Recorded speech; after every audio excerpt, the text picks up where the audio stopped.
Now I'm holding in my hand a receipt from a hardware store. I bought a copper ball valve back in 2020, the kind you need when a pipe starts leaking, an on and off valve, and I replaced it. Now I bought this for $14, again back in 2020. Another valve was leaking and I wanted to replace it. I went and priced it just last week, $34. 143% increase on a plumbing part? But it doesn't stop at plumbing parts. Car parts, groceries, clothing, restaurants, gas, and yes, even the shirt on your back. I'm going to show you where that money went and exactly who has it. Now let me start with something the administration is very proud of. On July 4th, 2025, Donald Trump and the Republican Congress passed the Big Beautiful Bill Act. They told every working American, this is for you. A tax cut. For a median household, income around $65,000, the annual savings came to approximately $800. Some households got less, some got more. Let's call it $800 for the sake of an argument here. $800. That's real money. Now here's what they didn't tell you. The Yale Budget Lab ran the full numbers on Trump's 2025 tariff package. Their findings? The average American household pays an additional $3,800 per year in higher costs because of tariffs. $3,800. You get $800 back in, you pay $3,800 out. You're down $3,000, people. Minimum, net, every year. Now, that's not a tax cut. That's a shell game. And we paid for the shell. Let me walk you through the actual receipts. Not a model, not a theory, prices. Hardware store. China supplies roughly 40% of all imported hardware goods to the United States. That ball valve that went from $14 to $34, that's the tariff tax. You paid it at the register. Now, you didn't vote on it. It just appeared on the shelf at a higher price. How about auto parts? I have an old 2008 Jeep. I keep it running. Parts are expensive. Now, the United States imports over $90 billion in auto parts annually. Steel tariffs at 25%. Aluminum tariffs at 25%. Your alternator and your brake pads, your belts and your filters, all of them carrying a tariff surcharge passed directly, guess where? To you. The car sitting unrepaired in your driveway? No, that's not bad luck. This is the tariff tax made visible. Groceries. U.S. data shows grocery prices are up more than 30% since the start of this decade. Eggs, the single most tracked item in the American grocery cart, up over 51% in some markets. Orange juice, 114%. Ground beef, up 72%. Shall I go on?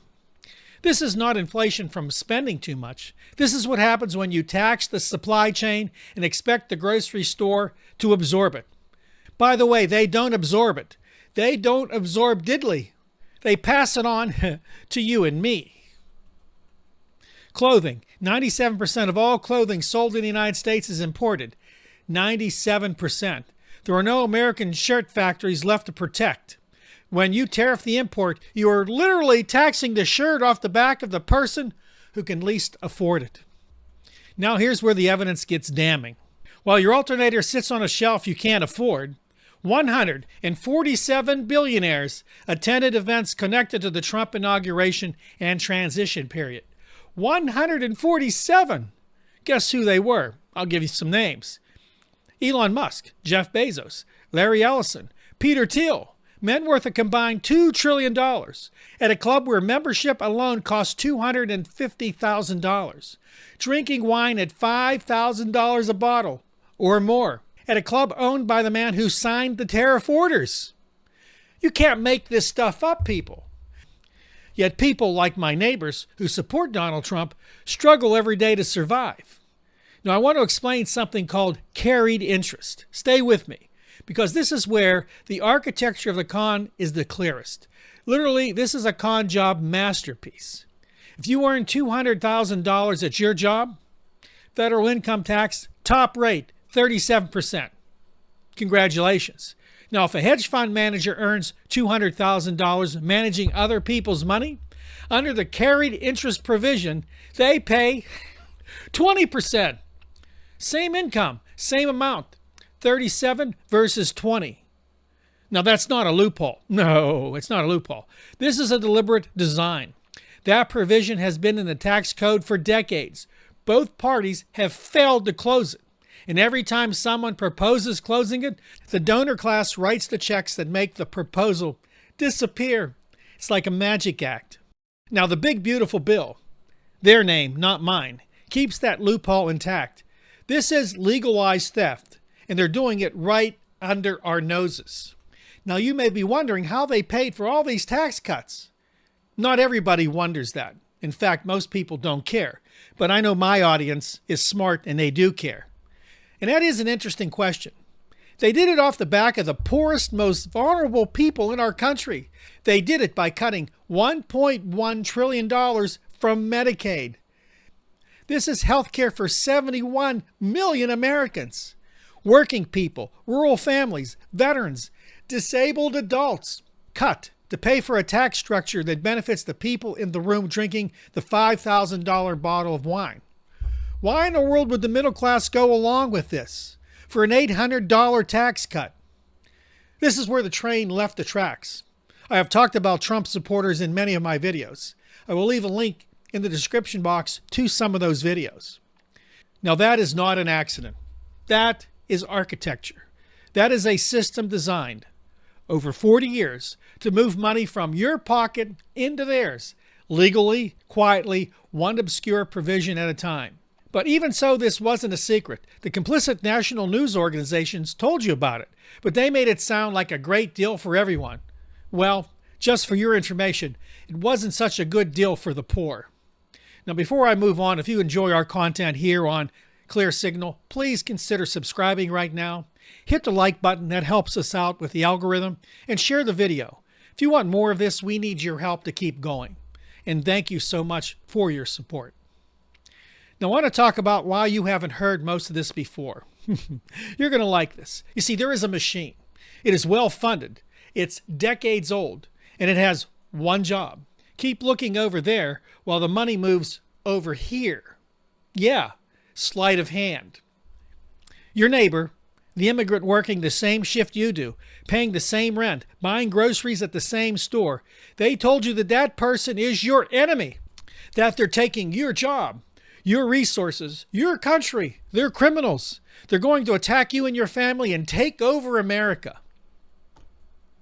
The woman who made an impossible medical decision in the worst moment of her life, they made you afraid of her. The gay couple down the street raising their kids, paying their taxes, trimming their lawn, they made you furious at them.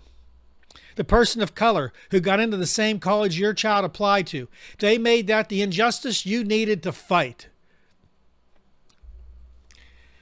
And while you were at the school board meeting, while you were posting the outrage clip, while you were arguing at Thanksgiving dinner about pronouns and border crossings, the carried interest loophole stayed intact. The Medicaid cuts passed. The carried interest loophole stayed intact. The Medicaid cuts passed.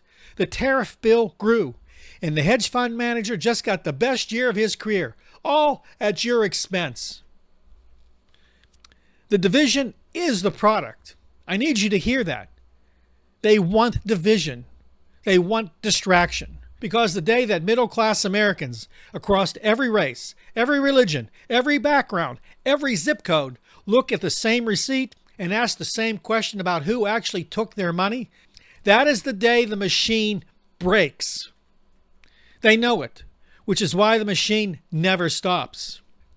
Now let's talk about Donald Trump's decision-making record briefly, because the math applies here too. Iran, an escalation executed without clear congressional authorization, without an exit strategy, with an estimated cost already north of $2 billion. That is your money, your child's debt, charged without your vote.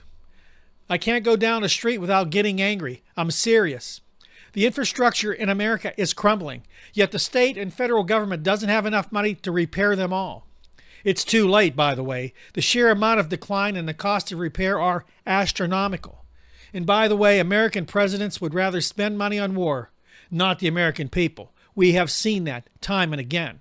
They're too busy maintaining American hegemony, our place in the world. Donald Trump is the worst of them all. Now, what about our allies? We should talk about them. Trump and his great white coalition said that every ally was stealing from us. Hence, he used tariffs against them. But he really used tariffs against us. They didn't pay the tariffs. You see, they were taking advantage of America. So what did Trump do? He did what he's best at. He started with Canada, then Denmark and Greenland. We can't forget the European Union, countries that have been allies with us for 80 years, nations whose soldiers fought alongside of ours from Normandy to Kandahar. Trump threatened them with tariffs, insulted their leaders publicly. He told them he might annex them. He did want to take Greenland, by the way, and he's still threatening to do so. Now, how can anybody think that behavior is normal for the leader of the free world? Just an FYI, it's not. What Donald Trump said publicly was crazy talk. It's unheard of, and it's embarrassing. The result? Our closest trading partners are now actively building alternatives to the American market. That's only going to hurt American taxpayers and American citizens. When trade routes move, production moves. When production moves, jobs move. When jobs move, communities hollow out. That sequence doesn't reverse quickly, if it can at all. And when it does, it takes decades.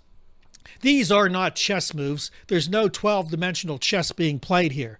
These are the decisions of an administration that believes consequences happen to other people. Guess what? They don't. It becomes our problem. We're the other people.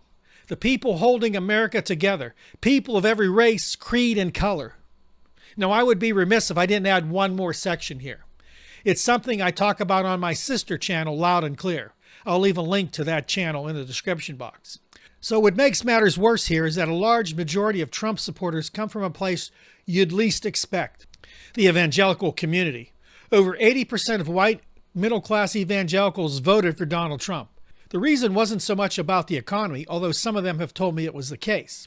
No, the majority of these people voted for Donald Trump because he had the same views they did. He hated the same people, immigrants, gays, Democrats, the poor and homeless. He told them that these people were draining the system, taking their jobs, destroying the fabric of white America. He went after Medicaid and SNAP programs to pay for his tax cuts, which affected the poorest of the poor. He convinced his base that the people receiving these payments were a drain on the country. They didn't need it under his collapsing economy. Now here's the truth. Across all household configurations, including individuals, elderly households, and families, the overall national average benefit sits at $332 a month. This equates to roughly $174 to $187 per person each month. Do you really think that's a lot of money to provide the most vulnerable people in our country? Well, herein lies the problem. People have been programmed to believe that everyone is taking advantage of the government. That's one everyone shared when Elon Musk fired countless government employees, many of which worked in those jobs for decades. There is no empathy left in the American right. Now, I want to speak directly to the people who voted for this man, who voted for Donald Trump. And I mean that with no contempt. None. I am a little bit angry, but I want to be honest here. I believe most of you are decent people who were handed a story that felt true. I do understand that. I fell for it under the Reagan administration. We've all been given stories that feel true. For instance, you were told that the tax cut you received was a gift for you. Nobody walked you through the tariff bill arriving later. You were told immigrants were taking your jobs. No one showed you the private equity firm that bought the factory, stripped the pension fund, and moved production offshore before the ink was dry. They didn't tell you that. You were told crime was exploding in cities run by Democrats. Nobody mentioned the rural hospital closing in your county because Medicaid got cut. My family is living what I'm describing. We calculate before we are buying anything. A plumbing part, a car repair, a trip to the grocery store. We run the math before we spend the money. We put things back on the shelf. And every time I do that, I feel defeated. We are not an exception. We are the median. So I'm not talking at you. I'm talking with you. The question is not how can you still support Donald Trump. The real question is this. When you hold up the receipt, when you honestly add up what you were promised against what you actually paid, do the numbers add up? Be honest with yourself, because receipts, they don't lie. So here's a tip I want to give you. You have to watch your local congressmen and senators. See what they've done in the past. See what they voted for. It's time to get rid of them. The 2026 midterms are just around the corner. It's time to clean house, but you have to watch who you're voting for and who you have in office right now. Many of these people supported taking money away from you and giving it to the rich. We got to stop this. Now, if any part of this reached you, share it. Not for me, for the person in your life who's standing in the hardware store, putting that valve back on the shelf, trying to figure out why they can't afford a $14 part anymore. Show them the math. It worked for me. This is clear signal. The signal is always out there. You just have to know where to look. I'll see you next time. God bless.